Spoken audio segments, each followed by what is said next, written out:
নমস্কার, আমি বিপাশা। আমার একটি ছোট্ট ভিডিওতে আপনাদের সকলকেই স্বাগত। দেখুন, আমি কিন্তু ট্রেনে আছি। এখন আমি যাচ্ছি আমার গন্তব্যে। আমার একটি গুরুত্বপূর্ণ কাজ, সেটা বলছি আস্তে আস্তে। চলুন, আমি এখন চলে এসেছি হাওড়া স্টেশনে। এখান থেকে সোজা চলে যাব মানকুণ্ডু। মানকুণ্ডুতে চলেও এসেছি। এবার আমি আমার ম্যামের বাড়ি, অর্থাৎ আমার গুরুমা রিম্পা গাঙ্গুলি ম্যাম আমাদের নৃত্যভাবাতে চলে এসেছি, আমি আর কোয়েলদি।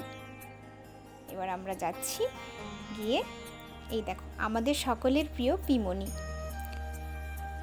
যেতে না যেতেই গল্প, যেটা আমাদের হয়েই থাকে সবসময়। এখানে খাওয়া দাওয়া সেরে আমরা চললাম প্র্যাকটিস শুরু করব। তাই ঘুঙুর পরে নিচ্ছি আমি আর কোয়েলদি।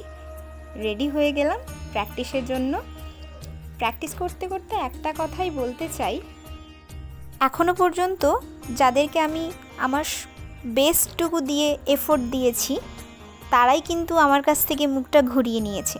কিন্তু আমার নাচ, আমার সাধনা কিন্তু আমার কাছ থেকে মুখ ঘোরায়নি। আমাকে অনেক কিছু দিয়েছে, আর আমি আশাবাদী আমার পরিশ্রম আমাকে সব কিছুই এনে দেবে। দেখো, এখানে কিন্তু আমরা একটু রাতে, যেটা আমাদের হয়ে থাকে রাতে, গল্প আড্ডা মেরে সকালে রেডি হয়ে চললাম পরীক্ষা দিতে। তো দেখো, আমার ম্যাম, যিনি পরীক্ষক ছিলেন, ওই ম্যামকে সম্মানিত করছেন। এখানে আমাদের সকল নৃত্যভাবার সমস্ত কুড়িরা উপস্থিত ছিল। তো ম্যামকে করে আমার কিন্তু এখানে অলরেডি একটা পরীক্ষা শেষ, আর একটা পরীক্ষা বাকি। আমাদের কেমন লাগছে অবশ্যই জানাবেন। এখানে পরীক্ষা দিচ্ছে। এখানে আমার সব পরীক্ষা কমপ্লিট। এবার আমি বাড়ি ফিরবো, কারণ অনেকটা রাস্তা আমাকে আসতে হবে। সেই চন্দননগর থেকে হলদিয়া চললাম বাড়ির উদ্দেশ্যে। আমি এখানে বেরিয়ে পড়েছি, চলেও এসেছি মেচাদায়।